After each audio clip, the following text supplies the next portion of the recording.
Credence book of world रेकॉर्डमध्ये नोंद झालेली पहिली digital media press media live. आपण पाहत आहात प्रेस मीडिया लाईव्ह।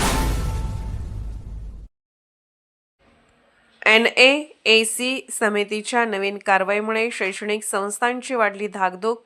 हरियाणामधील महर्षी दयानंद विद्यापीठ या राज्य सरकारी विद्यापीठावर NAAC समितीने नुकतीच कारवाई केली आहे। या विद्यापीठाने विहित मुदतीमध्ये NAAC मूल्यांकन करून घेत नसल्याने त्यांना यापूर्वीचा NAAC ग्रेडचा उल्लेख त्यांच्या वेबसाईट अथवा इतर कोणत्याही कागदपत्रावर करू नये असा आदेश दिला आहे।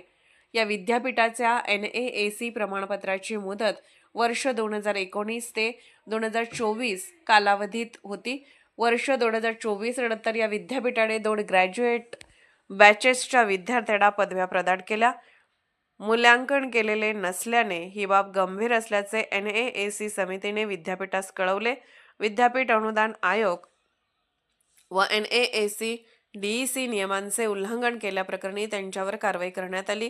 या विद्यापीठाच्या अंतर्गत जवळपास 100 महाविद्यालये आहेत।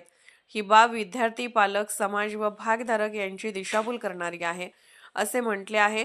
याची दखल घेऊन हरियाणा राज्याचे माजी मुख्यमंत्री श्री दुष्यंत चौताला व राज्यसभा सदस्य श्री दीपेंद्र सिंग हुडा यांच्या शिष्टमंडळाने कुलपती तथा राज्यपाल यांची भेट घेऊन या विद्यापीठाच्या कुलगुरू व संबंधित अधिकाऱ्यांवर निलंबनाची कारवाई करण्यासंदर्भात विनंती केली आहे।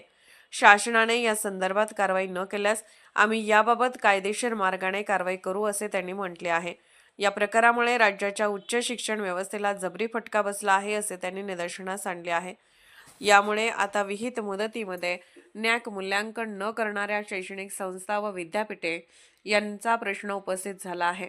जागतिक व राष्ट्रीय स्तरावरील रँकिंगची घसरण झालेल्या शैक्षणिक संस्था स्वतःला सावरत असतानाच व नुकतेच परदेशी विद्यापीठांनी भारतामध्ये शैक्षणिक संस्था व विद्यापीठे स्थापन करण्यासाठी उचललेले पाऊल लक्षात घेता शैक्षणिक संस्थांपुढे हा नवीन प्रश्न उपस्थित झाला आहे।